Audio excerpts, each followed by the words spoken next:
नमस्कार दोस्तों, आप सभी का एक बार फिर से स्वागत है स्कॉलर्स स्टडी सेंटर के ऑनलाइन मंच पर। तो प्यारे छात्रों, हम लोगों ने कुछ ब्लड के बारे में चर्चा की थी और उसी क्रम को आगे बढ़ाते हैं और कुछ बात करते हैं ब्लड के बारे में। तो देखिए,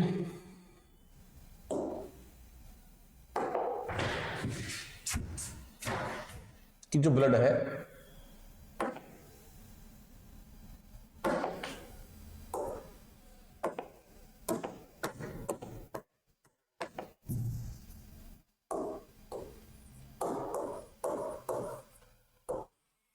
ब्लड के मुख्य रूप से दो पार्ट होते हैं।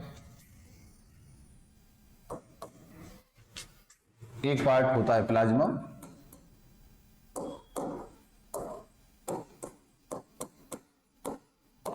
और ये प्लाज्मा, और दूसरा पार्ट होता है कणिकाएं।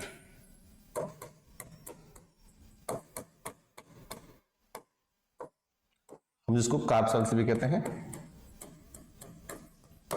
तो प्लाज्मा और कणिकाएं दो ब्लड के मेन पार्ट होते हैं। प्लाज्मा वाला पार्ट है जो लगभग 55% बनाता है ब्लड का हिस्सा, और कणिकाएं बाकी बचा कितना 45% कणिकाओं का कार्ब सेल्स का होता है। प्लाज्मा में पानी होता है और भी थोड़ा बहुत सामग्री और भी होती है। जो जल की मात्रा होती है प्लाज्मा में वो लगभग 90% के आसपास है। 90 से 92% के आसपास इसमें जल की मात्रा है। और अन्य कुछ अदर छोटे छोटे हिस्से इसके पार्ट्स होते हैं, जैसे कि जो कि आपका किससे 8 से लेके 10%, 8 से 10% हिस्सा बनाता है। उसमें क्या क्या है? उसमें थोड़ी बहुत मात्रा में कुछ प्रोटीन होती है और कुछ खनिज लवण होते हैं, मिनरल्स होते हैं। कुछ खनिज लवण है, थोड़ी मात्रा में मिनरल्स होते हैं, और कुछ थोड़ी बहुत मात्रा में वसा फैट भी होता है, और कुछ मात्रा में विटामिन भी होते हैं। विटामिन में प्रोटीन की बात करूं तो मैं मुख्य रूप से एक प्रोटीन है, कौन सी, एल्बुमिन, वो होती है, और साथ साथ में एक प्रोटीन होती है आईजी। अपन चर्चा करेंगे इसकी आगे। आईजी नाम की प्रोटीन भी होती है, इसका पूरा नाम है इम्यूनोग्लोबुलिन, वो भी इसमें पाई जाती है। तो कुछ खास नहीं है, प्रोटीन है, खनिज लवण है, वसा है, ये छोटी छोटी चीजें आपको देखने को मिलती है प्लाज्मा में। अच्छा, कणिकाओं में ये आपने सबने नाम सुन रखे हैं कणिकाओं। एक मुख्य रूप से 3 प्रकार की होती है, एक तो आरबीसी और दूसरा डब्ल्यूबीसी और एक प्लेटलेट्स। आरबीसी को हम लोग लाल रक्त कणिका कहते हैं। कणिकाएं ये आपकी श्वेत रक्त कणिकाएं, और ये आपकी इसको पट्टाणु भी कह देते हैं, बिम्बाणु भी इनका ही नाम है, या बिम्बाणु ये भी नाम इनका हिंदी है। बाकी आपको ये नाम ध्यान रखना है, यानी कि रेड ब्लड सेल्स या कार्ब सेल्स, ठीक। और ये आपका व्हाइट ब्लड सेल्स या कार्ब सेल्स, और ये ब्लड प्लेटलेट कहलाती हैं। चलिए, ये तो होती बात कि ब्लड के मेनली दो पार्ट होते हैं, प्लाज्मा और कणिकाएं। अगर तुम ब्लड को किसी छोटे बर्तन में लेके अगर छोड़ दोगे कुछ देर के लिए, मान लो टेस्ट ट्यूब लिया और लेके छोड़ दिया 2-4-5 मिनट के लिए, तो देखोगे कि नीचे उसमें गुच्छा जैसा बन जाता है, वो आपका कणिकाओं का हिस्सा है, और जो पतला पतला तरल पदार्थ होता है वो प्लाज्मा है। तो आपको थोड़ा सा ध्यान रखना है। अब चलते आगे, जो तुलनात्मक अध्ययन करते हैं हम लोग कणिकाओं का, जैसे कि आरबीसी है, आरबीसी, डब्ल्यूबीसी और प्लेटलेट्स।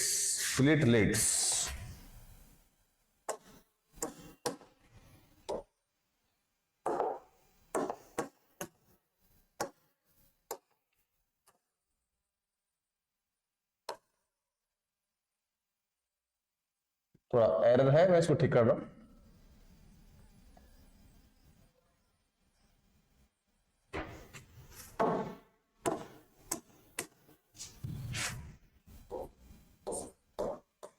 प्लेटलेट्स। देखिए कुछ पॉइंट्स हैं, जैसे कि कणिकाओं में इनका नाम क्या है, तो नाम आपको ध्यान रखना है, और नाम से पहले एक चीज देख लो,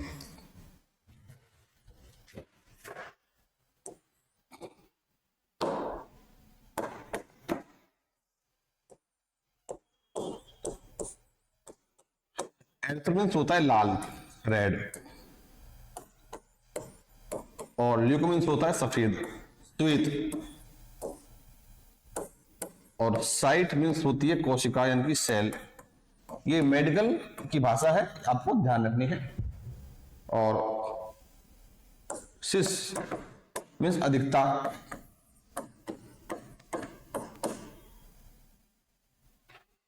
पीनिया मीन्स कमी।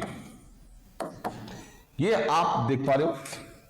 अगर तुमसे बोलेगा बताओ कि आरबीसी का नाम क्या है, तो आरबीसी खून की लाल कोशिका है, खून की लाल कोशिका है, और लाल के लिए वर्ड क्या है हमारे पास में, एरिथ्रो, लाल कोशिका है, एरिथ्रो कोशिका है, तो क्या बन जाएगा, साइट।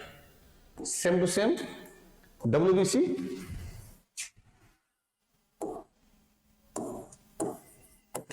सफेद रक्त कोशिका है, रक्त की सफेद है, तो सफेद को हमने क्या लिया, ल्यूको कोशिका है, तो क्या बोल दिया, साइट बोल दिया, ल्यूकोसाइट हो गया।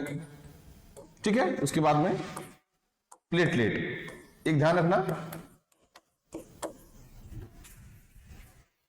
कि वर्ड आएगा थ्रोम्बो,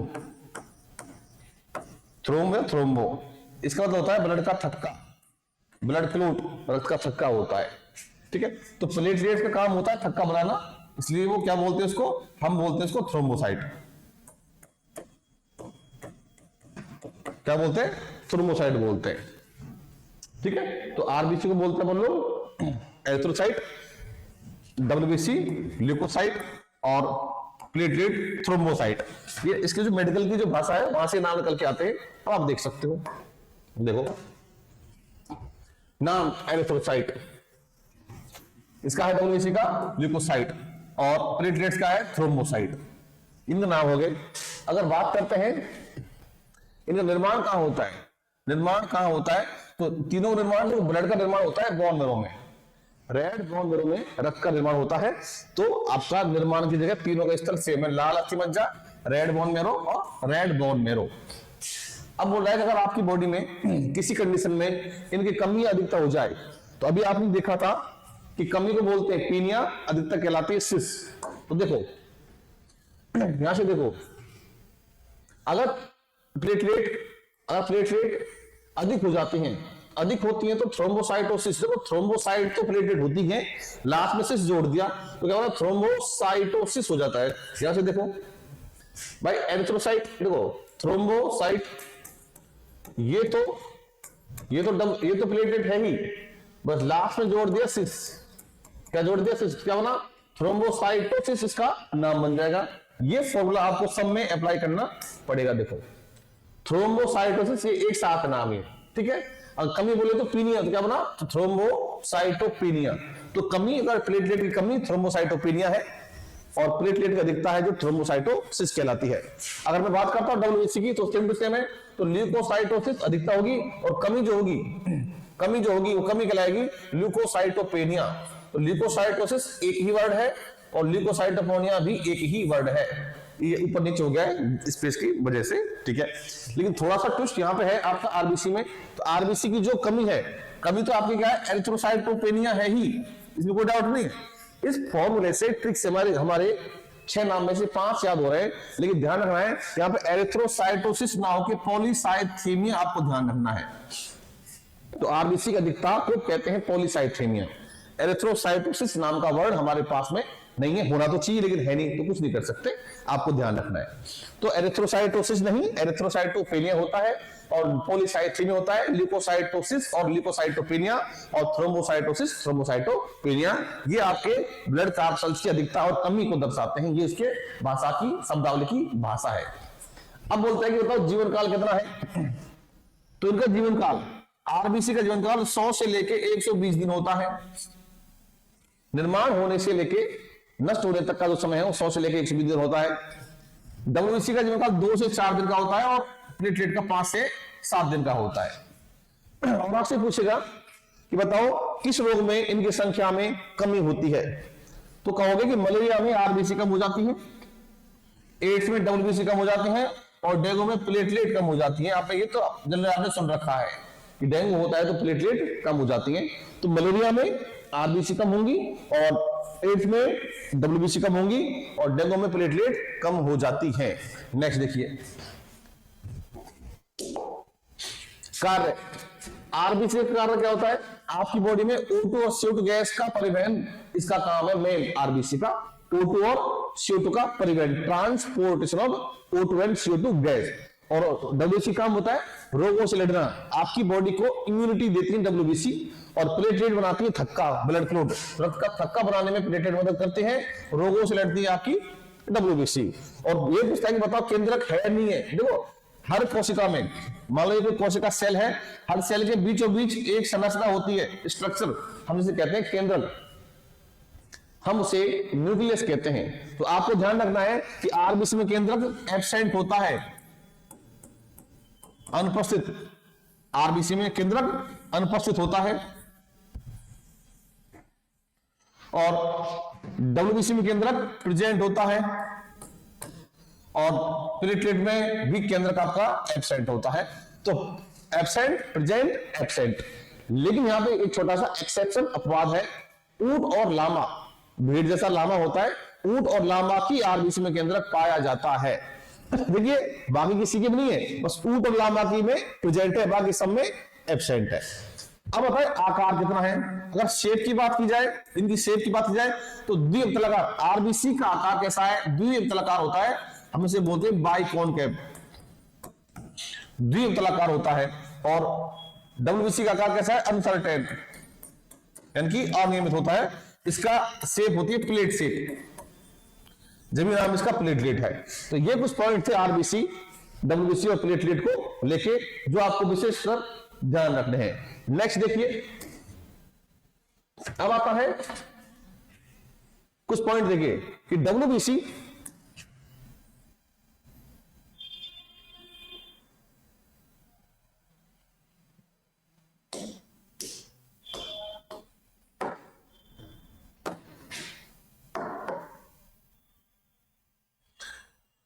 आपकी बॉडी में जो होते हैं डब्ल्यूबीसी, इनका काम होता है रोगों से लड़ना। अगर देखो 24 आवर्स, 24 घंटे आपकी बॉडी पर जर्म्स, कीटाणु अटैक करते हैं, तो कीटाणुओं के अटैक को विफल बनाती है डब्ल्यूबीसी। इसलिए कह सकते हैं कि डब्ल्यूबीसी जो होती है वो आपकी बॉडी में ऐसे काम करती है जैसे कि बॉर्डर पर सैनिक या फौजी या आर्मी काम करती है।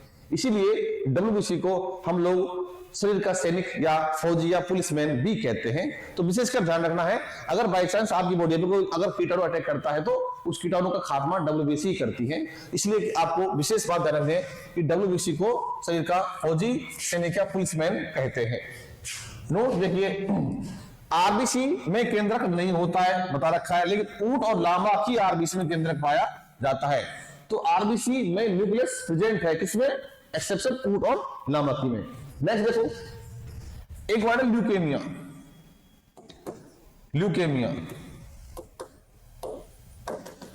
हम इसे ब्लड कैंसर कहते हैं, और इसमें क्या होता है? ब्लड कैंसर में डब्ल्यूबीसी की संख्या बढ़ती है। और बढ़ना कैसा होता है? एक तो होता है सामान्य बढ़ना, एक होता है असामान्य बढ़ना। तो एबनॉर्मली, असामान्य तरीके से डब्ल्यूबीसी की संख्या बढ़ती है ब्लड कैंसर में। तो नाम जान होगे कि ल्यूकेमिया जो होता है वो ब्लड कैंसर ही होता है। अब तुमसे पूछे बताओ आरबीसी और डब्ल्यूबीसी का अनुपात क्या होता है? मोटे मोटे अनुपात निकाले, इसकी संख्या आपने इनके नंबर नहीं देखे, हाँ नंबर रह गए इनके। नंबर देखो संख्या कितनी है, संख्या देखोगे तो पुरुष में संख्या होती है 50 से 55 लाख, 50 से 55 लाख होती है प्रति घन मिलीमीटर में।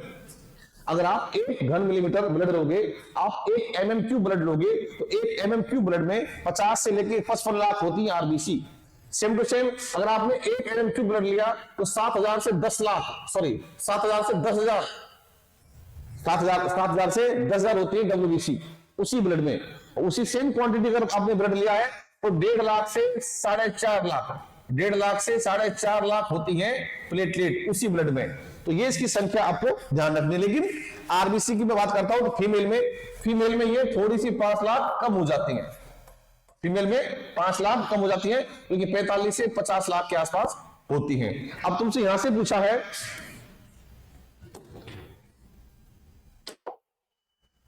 अनुपात, तो मोटे मोटे निकालोगे। अगर मैं बोलूं 55 लाख आरबीसी है तो 10,000 आपकी डब्ल्यूबीसी है। अगर काटोगे तो आपका अनुपात आता है 550 अनुपात 1 आता है। ये आपको ध्यान रखना है थोड़ा सा।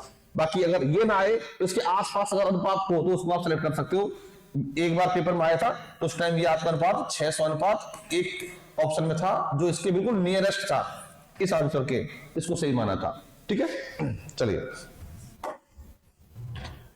अब आता है कि डब्ल्यूबीसी। आपकी बॉडी में जो डब्ल्यूबीसी होती है, जो रोगों से रक्षा करती है आपकी, अर्थात मैं कह सकता हूं इम्यूनिटी देती है, रोग प्रतिरोधक क्षमता देती है, उनके प्रकार मोटे मोटे तौर पर 5 प्रकार की होती है। और 5 प्रकार को 2000 में बांटा है। कौन कौन से है देखो। एक है कणिका युक्त, इसे बोलते हैं ग्रेनुलोसाइट्स। कणिका विहीन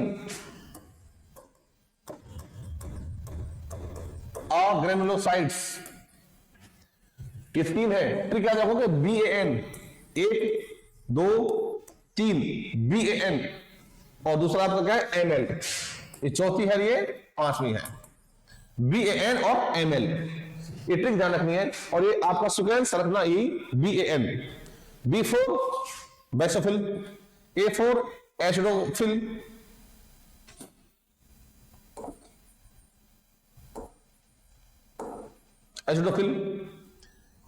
और इसको कहते हैं इओसिनोफिल भी कहते हैं इसको। और N4 न्यूट्रोफिल, नाम BAN से निकल के आ रहा है। इधर M4 मोनोसाइट, L4 लिम्फोसाइट। आप देखोगे कि जो 5 प्रकार के डब्ल्यूबीसी हैं, उनमें से 3 तो है कणिका युक्त और 2 है कणिका विहीन। और बेसोफिल, नाम मेरा बेसोफिल, तो बेसोफिल बेस आ रहा है इसमें। बेस कैसे होते हैं? क्षारीय होते हैं। स्वाद में कैसे होते हैं? कड़वे होते हैं। तो बेसोफिल की नेचर कैसी होती है? प्रकृति। बेसोफिल की प्रकृति क्षारीय होती है। और आपके ब्लड में सबसे कम संख्या किसकी होती है? बेसोफिल की होती है, सबसे कम। उसके बाद देखो ए से एसिडोफिल। एसिड में देखो क्या आता है? एसिड। ये कैसे होते हैं? स्वाद में अम्लीय होते हैं, खट्टे होते हैं। तो इस डब्ल्यूबीसी की प्रकृति कैसी होती है? अम्लीय होती है।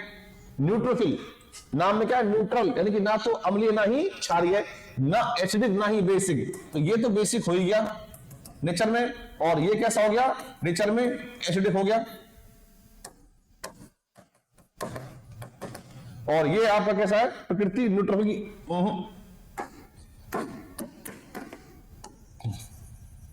उदासीन।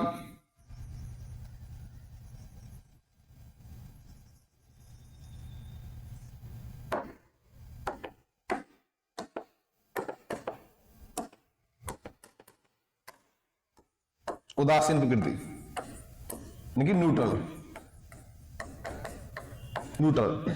और आपके ब्लड में सर्वाधिक संख्या में कौन सी होती है? ये होती है न्यूट्रोफिल सी होती है। तो 3 आपने पढ़ी, बेसोफिल, एसिडोफिल और न्यूट्रोफिल। एसिडोफिल की प्रकृति कैसी होती है? अम्लीय। और बेसोफिल की क्षारीय, न्यूट्रोफिल की उदासीन। सर्वाधिक कौन सी होती है? न्यूट्रोफिल। सबसे कम कौन सी होती है? बेसोफिल। और एसिडोफिल को इओसिनोफिल भी कहते हैं, ये आपको ध्यान रखना है। अब आते हैं वे जिन कणिका विहीन होती हैं, ग्रेनुलोसाइट्स होती हैं। ये 2 होती हैं, मोनोसाइट और लिम्फोसाइट। तो M से याद रखो, M4 मोटा, M4 मोटा, मोटा बात है मतलब बड़ा, याद रख लो। तो ये सबसे बड़ी डब्ल्यूबीसी होती है। तो तुमसे पूछे कि सबसे बड़ी डब्ल्यूबीसी कौन सी होती है, तो मोनोसाइट होती है। लिम्फोसाइट सबसे छोटी होती है, एक बड़ी तो एक छोटी। और लिम्फोसाइट 2 प्रकार की है, एक टी लिम्फोसाइट और एक बी लिम्फोसाइट। आप इसमें से 2 पॉइंट ध्यान रखने हैं। जब HIV एड्स होता है तो एड्स में क्या होता है? एड्स में टी लिम्फोसाइट कम हो जाती हैं।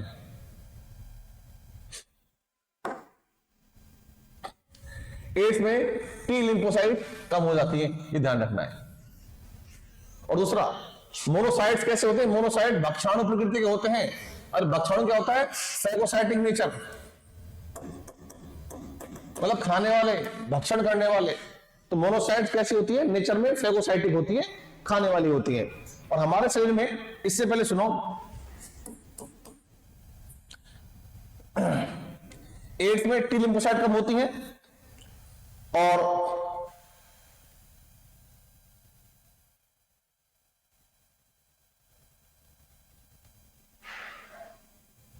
एड्स में टी लिम्फोसाइट्स कम होती हैं।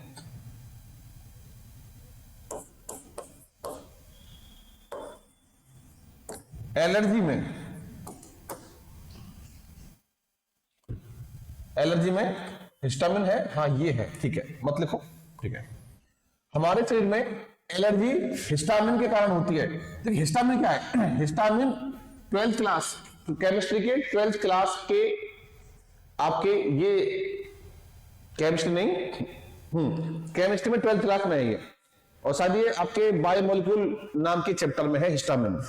अगर आपको एलर्जी है तो आपकी बॉडी में हिस्टामिन निकलता है। तो हिस्टामिन क्या होता है, एलर्जी का कारण क्या है, हिस्टामिन होता है, ये आपको ध्यान रखना है। उसके बाद देखिए हिस्टामिन और हिपेरिन, देखिए ये वर्ड आपने, मैं बता देता हूं, आपने पहले पढ़ा है। हिपेरिन क्या है, दोबारा सुन लो। हिपेरिन क्या होता है, आपकी बॉडी के ब्लड वेसल्स जो है, जिनमें रक्त की नलिकाएं हैं, जहां रक्त बहता है, उन रक्त की नलिकाओं में रक्त का थक्का बनने से रोकता है हिपेरिन। ये दोनों प्रोटीन है, ये प्रोटीन है, ये भी प्रोटीन है, ये दोनों मास्ट कोशिकाओं से निकलती हैं। देखिए हिपेरिन और हिस्टामिन दोनों ही कहां से निकलती है, मास्ट कोशिकाओं से। और मास्ट कोशिका क्या होती है, बेसोफिल को ही कहते हैं। तुमसे को कहे कि हिपेरिन कहां से निकला, तो मास्ट कोशिकाओं से।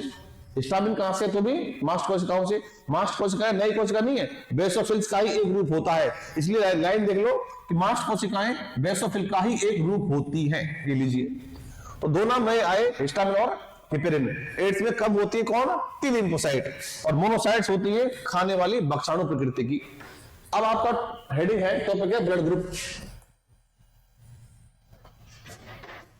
ब्लड ग्रुप देखिए मोटे मोटे तौर पर ब्लड ग्रुप के कितने प्रकार है, 4 प्रकार है। कौन कौन से, ए बी और ओ, और इनके बारे में अध्ययन हम लोग करेंगे अगली क्लास में। तब तक के लिए नमस्कार।